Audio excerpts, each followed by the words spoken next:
आज हम जिस विषय पर चर्चा करेंगे वह राजपूतों की उत्पत्ति है। इसके अंतर्गत कई सारे सिद्धांत प्रतिपादित किए गए हैं विभिन्न इतिहासकारों द्वारा, और उन सिद्धांतों को समझ के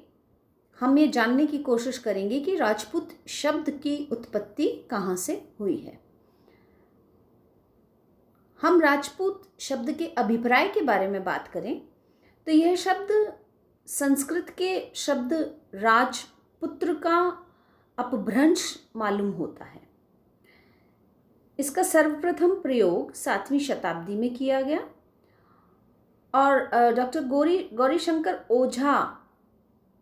ये मानते हैं कि ये शब्द भारतीय इतिहास के लिए नया नहीं है, क्योंकि प्राचीन भारतीय इतिहास की बहुत सी सामग्रियों में हमें इसका व्यापक उपयोग होता हुआ मिला है। चाणक्य ने अपने अर्थशास्त्र में, कालिदास ने अपने नाटकों में, बाणभट्ट ने अपने ग्रंथों में, हर्षचरित और कादंबरी में राजपुत्र शब्द का बार बार प्रयोग किया है। तो हम ये मान सकते हैं कि चूंकि प्राचीन ग्रंथों में राजपुत्र शब्द का प्रयोग बार बार मिल रहा है, तो ये कोई नया शब्द नहीं है। इसका चलन पूर्व में भी होता रहा है। वेदों में, उपनिषदों में राजपुत्र शब्द की जगह राजन्य शब्द का उल्लेख मिलता है, और 16वीं शताब्दी के बाद से हम देखते हैं कि चंद्रवरदाई ने अपने ग्रंथ पृथ्वीराज रासो में राजपूत शब्द का प्रयोग किया है। राजपूत शब्द मूल रूप से किसी जाति विशेष के लिए प्रयोग में नहीं लिया गया था, बल्कि ये भारतीय क्षत्रिय वर्ग जो था या क्षत्रिय राजकुमार जो थे उनके लिए इस शब्द का प्रयोग किया गया था। ये शब्द ना ही किसी सामाजिक वर्ग का द्योतक था, ये उस विशेष वर्ग के लिए राजपुत्र शब्द का प्रयोग किया जाता था जो युद्ध करने से जुड़ा हुआ था। यानी हम ऐसा समझ सकते हैं कि हमारे प्राचीन भारतीय समाज को जिन वर्गों में, जिन 4 प्रमुख वर्गों में विभाजित किया था, उनमें से क्षत्रिय वर्ग जो कि युद्ध का कार्य करता था, उससे संबंधित लोग राजपुत्रों के नाम से जाने गए। और बाद में, हालांकि राजपुत्र शब्द जो है वो शासक के पुत्र के रूप में, राजा के पुत्र के रूप में ही उसका जो मीनिंग है, जो उस शब्द का जो तात्पर्य है वो हमें समझ आ रहा है, किंतु ये वर्ग जो था, ये क्षत्रिय वर्ग जो था, ये बाद में राजपूत के नाम से जाना गया। मूल रूप से मुसलमानों का जब आगमन भारत में हुआ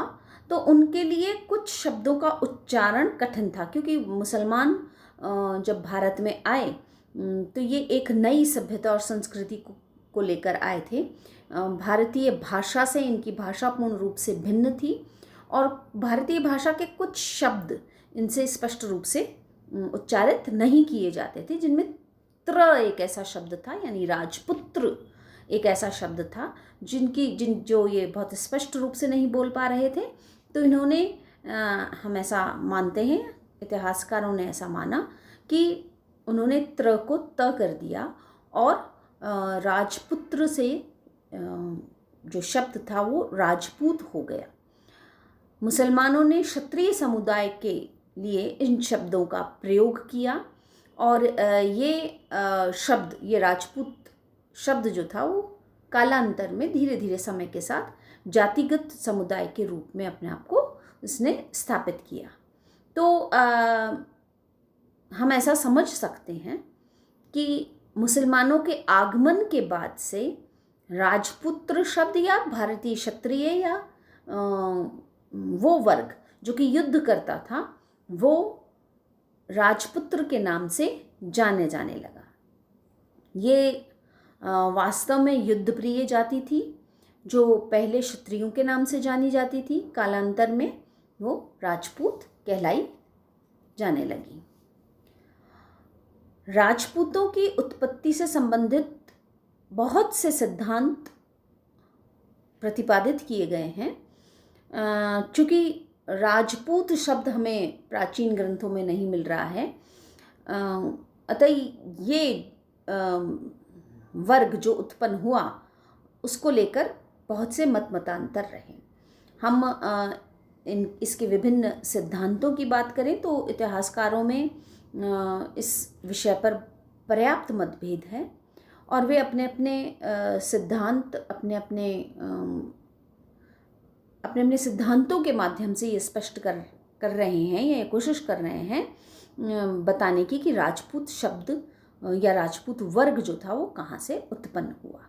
तो सबसे पहले हम देखते हैं अग्निकुंड का सिद्धांत। कुछ इतिहासकारों का मानना है कि राजपूतों की उत्पत्ति अग्निकुंड से हुई थी। मूल रूप से यदि हम देखें तो पृथ्वीराज रासो के लेखक चंद्रवरदायी ने इस मत का प्रतिपादन किया। उन्होंने अपने ग्रंथ पृथ्वीराज रासो में ये बताया कि राजपूतों की उत्पत्ति अग्निकुंड से हुई थी। उनके अनुसार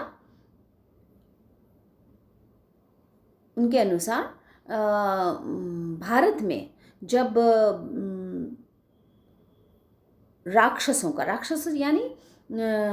वे लोग जो ऋषियों को मुनियों को राक्षस मतलब हम लिटरल रूप में राक्षस जैसा कि हम इमेजिन करते हैं उस प्रकार के नहीं, वो लोग जो कि अच्छे कार्य करने से ऋषियों को रोका करते थे, उनके यज्ञों में विघ्न डालते थे या उनके ऊपर आक्रमण करते थे, उनसे तात्पर्य है। तो उनका जब प्रकोप बढ़ गया तो ऋषि वशिष्ठ ने उसको खत्म करने के लिए, उस प्रकोप को समाप्त करने के लिए यज्ञ किया और उस यज्ञ की अग्नि से उन्होंने 4 वीर पुरुषों को उत्पन्न किया जो प्रतिहार, परमार, चालुक्य और चौहान के नाम से जाने गए और फिर बाद में इन्हीं के नाम से उनके वंशज जाने गए। यानी राजपूतों की जो 4 शाखाएं हैं उनका नाम इस ग्रंथ में बताया गया है और ऐसा माना गया है कि उनकी उत्पत्ति अग्निकुंड से हुई थी। हालांकि पृथ्वीराज रासो में चंद्रवरदायी ये भी कहते हैं कि पहले 3 पुरुष जो थे यानी प्रतिहार, परमार और चालुक्य जो थे वो उतने शक्तिशाली नहीं रहे और बाद में जब चौथा और अंतिम योद्धा अग्निकुंड से उत्पन्न किया गया जो चौहान के नाम से जाना गया, वो अत्यंत शक्तिशाली था और उसने इन युद्ध करने वाले राक्षसों को समाप्त किया। इन्हीं 4 के वंशज बाद में राजपूतों के नाम से जाने गए या राजपूत वर्ग के नाम से जाने गए। नैन्सी ने अपनी ख्यात में, सूर्यमल मिश्रण ने वंश भास्कर में भी इसी मत को समर्थन दिया है।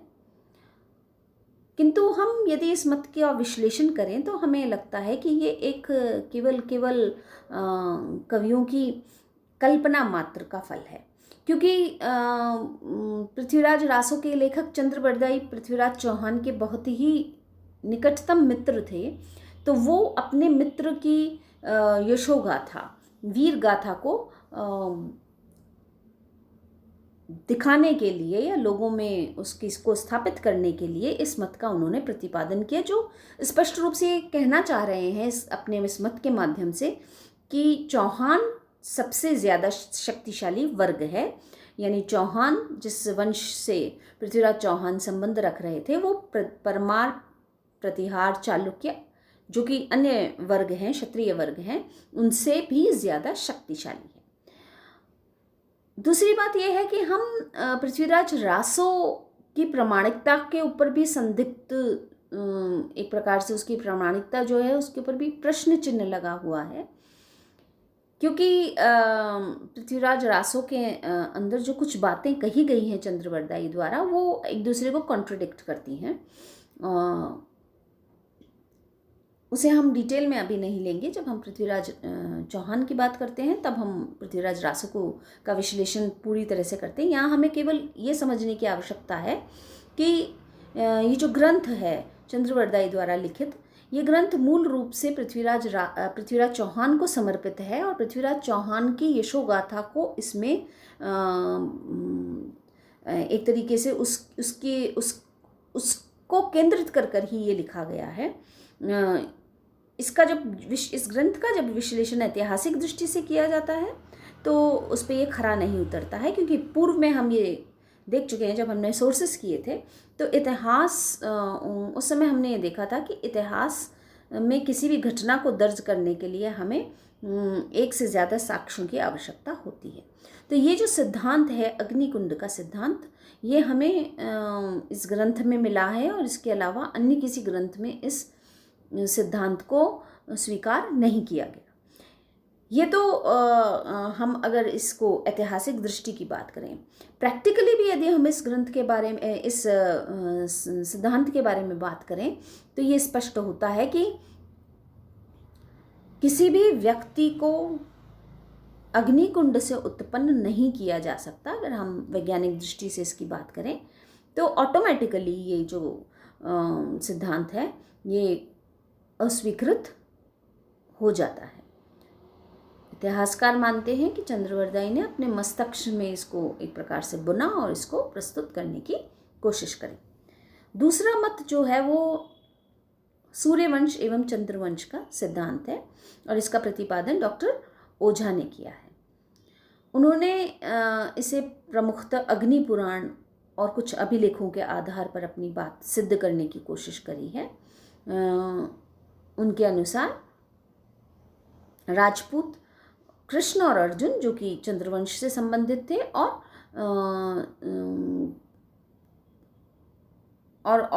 सूर्यवंश से भी संबंध रखते हैं, जो कि राम और लव के वंशज है। यानी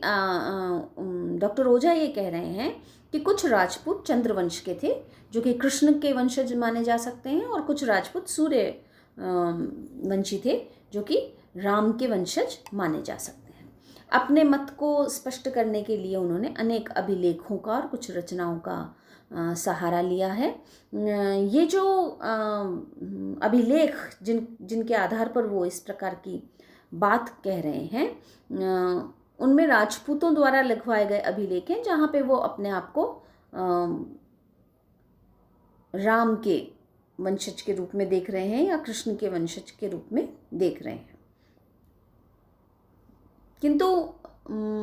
इस मत को भी बहुत से विद्वानों ने स्वीकार नहीं किया है, क्योंकि जो वंशक्रम अपने आप को सूर्यवंशी और चंद्रवंशी बताते हुए इन्होंने प्रस्तुत किया है, यानी अभिलेखों में जो शासकों ने अपना जो वंशक्रम प्रस्तुत किया है वो वंशक्रम काल्पनिक है। उसमें बहुत सारे तथ्य जो हैं वो स्पष्ट नहीं हो रहे हैं, या हम ये कह सकते हैं कि वो वंशक्रम किसी दूसरे स्रोत से जब उसका मिलान करते हैं तो उसमें मतांतर देखने को मिलता है। तो ऐसे में प्रामाणिक स्रोत नहीं उपलब्ध होने के कारण ये मानना कि ये राम के वंश से जुड़े हैं या कृष्ण के वंश से जुड़े हैं, ये स्पष्ट ये हम स्वीकार नहीं सकते। दूसरी बात, हम इतिहास के अंदर, जैसा कि हम जानते हैं इतिहास के विद्यार्थी होने के नाते कि ये एक महाकाव्य काल जो है उसकी भी ऐतिहासिकता भी पूर्ण रूप से स्पष्ट नहीं हुई है, तो वो भी एक कारण है कि इतिहासकार इस मत को अस्वीकृत करते हैं। एक अन्य सिद्धांत राजपूतों की उत्पत्ति से जुड़ा हुआ ब्राह्मण उत्पत्ति का सिद्धांत है, और इस मत का प्रतिपादन डॉक्टर भंडारकर ने किया है। डॉक्टर भंडारकर कह रहे हैं कि राजपूतों की उत्पत्ति ब्राह्मणों से हुई है, जो हमारे पहले पूर्व प्राचीन युग में जो हमारे 4 वर्ग हुआ करते थे, उन वर्गों में से राजपूतों को वो ब्राह्मण वर्ग का बता रहे हैं, क्षत्रिय वर्ग का नहीं। और अपने मत को सिद्ध करने के लिए उन्होंने बिचौलिया शिलालेख का सहारा लिया है। उनका कहना है कि गुहिल राजपूत जो थे उनकी उत्पत्ति नागर ब्राह्मणों से हुई है, और कुंभलगढ़ प्रशस्ति में भी इस बात को वो प्रमाण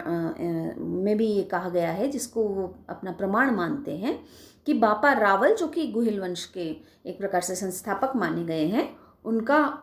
संबंध ब्राह्मण वंश से था। अनेक अभिलेखों में क्षत्रियों के लिए ब्रह्मक्षत्र शब्द का प्रयोग किया गया है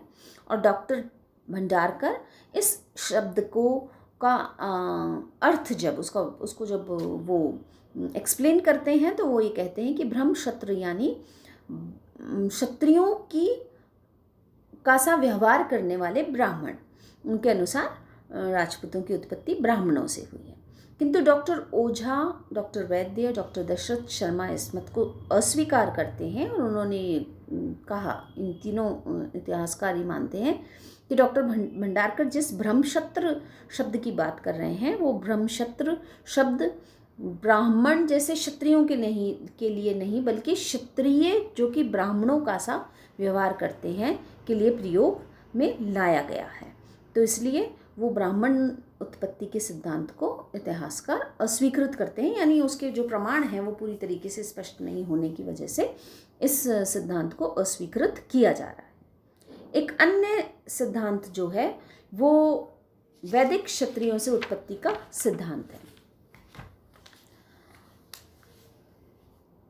ये जो वैदिक क्षत्रियों से उत्पत्ति का सिद्धांत है उसके अनुसार क्षत्रियों की उत्पत्ति ब्रह्मा से हुई बताए। वैसे तो हमारे प्राचीन ग्रंथ ही कहते हैं कि हमारे जो 4 वर्ण रहे हैं उन सभी वर्णों की उत्पत्ति ब्रह्मा से हुई है और उसमें क्षत्रियों की उत्पत्ति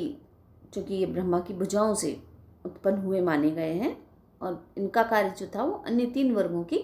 रक्षा करने का था। कालांतर में ये वर्ग अपना दायित्व निभा नहीं पाया और फिर अपनी प्रतिष्ठा को बचाए रखने के लिए या कहें कि उसे पुनर्स्थापित करने के लिए उन्होंने अपना संबंध वैदिक क्षत्रियों से जोड़ा। किंतु ये जो मत है ये काल्पनिक प्रतीत होता है क्योंकि इसमें हमें बहुत वही हम वापस वही बात दोहराएंगे कि यहाँ ऐतिहासिक तथ्यों का अभाव होने की वजह से ये काल्पनिक प्रतीत हो रहा है। एक अन्य मत जो है वो विदेशी उत्पत्ति का मत है। ये कर्नल जेम्स टॉड इस मत को प्रतिपादित करते हैं, यानी सर्वप्रथम उन्होंने अपने ही ग्रंथ के अंदर राजपूतों को विदेशी मूल से जोड़ने का प्रयास किया। उनके अनुसार प्राचीन भारत के अंदर शक सीथियन जो कि विदेशी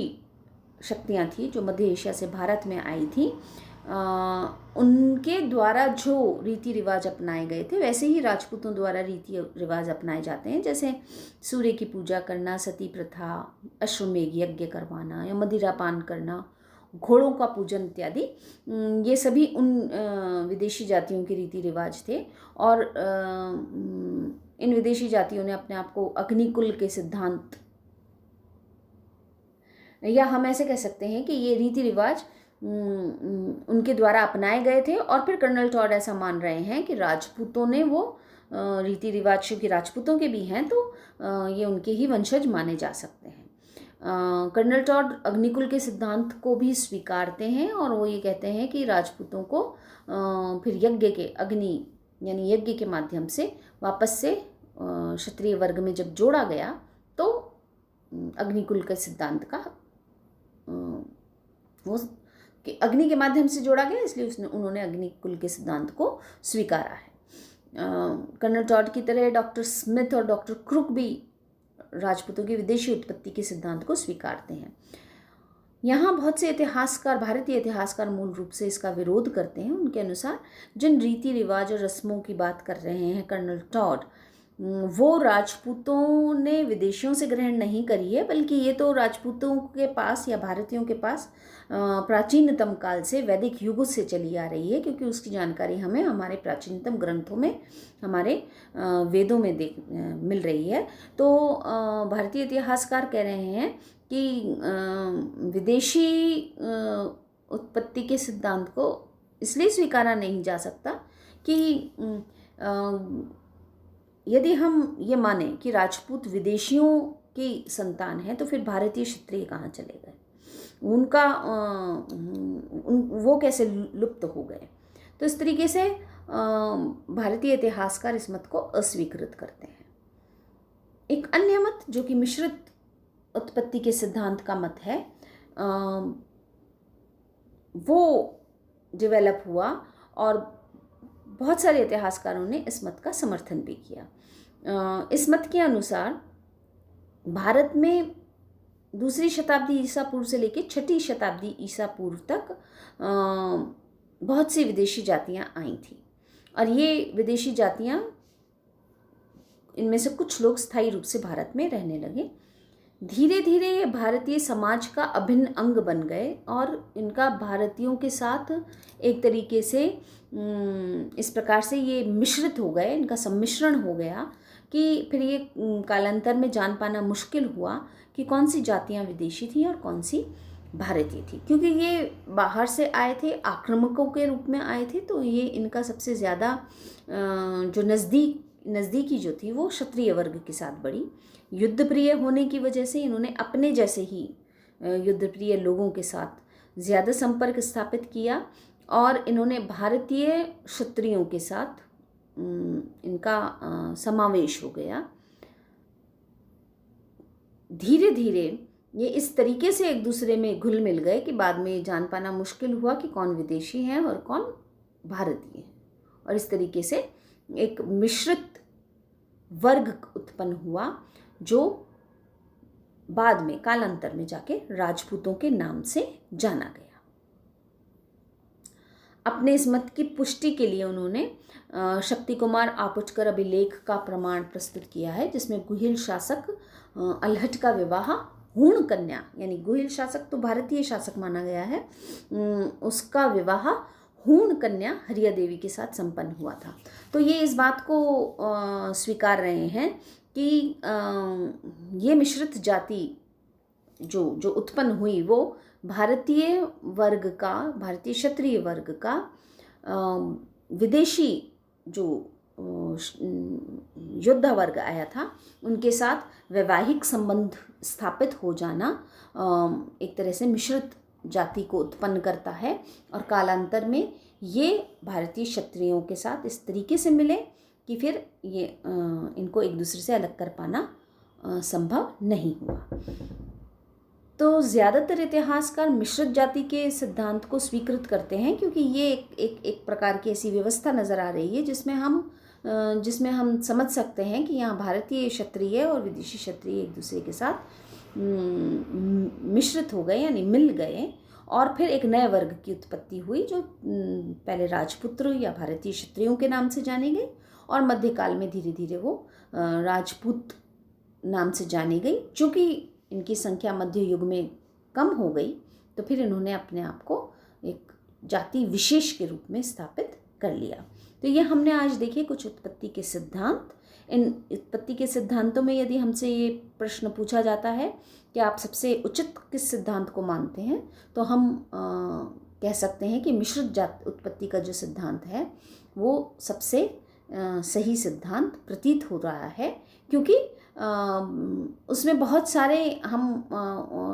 परिस्थितियां ऐसी देख रहे हैं जो इस बात को स्पष्ट करती हैं कि भारतीय वर्ग और विदेशी वर्ग, ये जो दो अलग अलग क्षत्रिय वर्ग थे, उनका समावेश हो गया था एक दूसरे